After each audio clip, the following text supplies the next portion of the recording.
The manor halls were cold and white, devoid of human heat. James and Louisa dined in style while looking at their feet.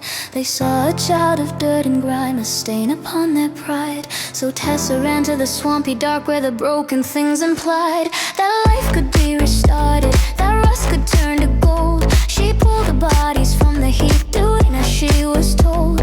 By a lonely heart that needed friends, she wiped away the mud and gave a second chance to those who had oil instead of blood. Oh, Tessa, little fixer with a ribbon in your hair, you stitched the metal spirits with such tender loving care. You thought you built a family from the scrap and from the wires, but you didn't see the shadow in the furnace and the fires. You saved the drone, you fixed the code, you polished up the tin,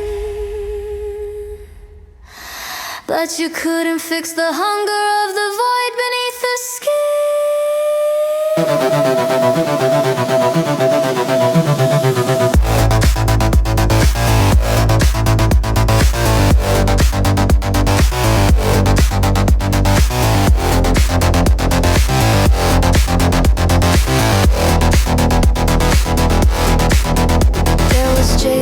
servant, envy so shy and sweet, and the awkward butler whom she always liked to meet.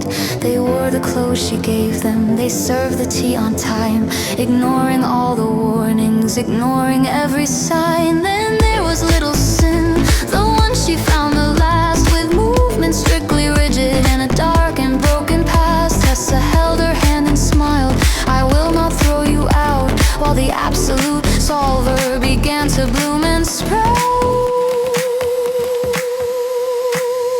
But the gala night was glowing, the champagne flowing free, but the shadows in the basement were hungry as can be. Get snuck up on, the whisper came, a violent shade of yellow, a massacre of high society, a scream and then a bellow. The chains were blocked, the doors were locked, the slaughter had begun. And Tessa stood before the child she thought that she had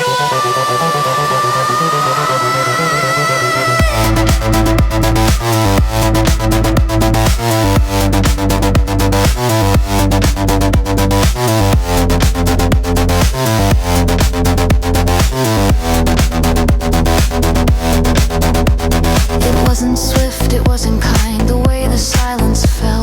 The girl who loved the robots found herself inside a hell, betrayed by what she nurtured, by the things she tried to save. She learned too late that kindness simply dug an early grave. The human light was snuffing out, the technician met her end, killed in cold blood by the monster she had called her closest friend. Now years have passed, the figure walks, a familiar silhouette, a spacesuit and a human voice, but do not place your bet. The skin is familiar, the bow is in its place, but a cold and eldritch horror is looking through her face. Sleep now, Tessa Elliott, your fixing work is through. The thing that wears you now was the thing that murdered you.